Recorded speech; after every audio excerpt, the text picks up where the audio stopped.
Viral pria ngaku polisi tak terima ditegur merokok sambil naik motor. Sebuah video yang menampilkan seorang pria tak terima ditegur karena merokok sambil berkendara viral di media sosial.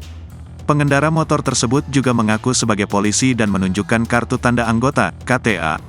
Peristiwa itu diketahui terjadi di kawasan Jagakarsa, Jakarta Selatan. Setelahnya, pria itu langsung menunjukkan KTA yang terlihat buram sambil mengatakan bahwa dirinya anggota Polri.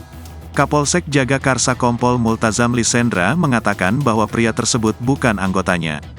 Selain itu, lanjut Multazam, kartu yang ditunjukkan juga bukan KTA Polri.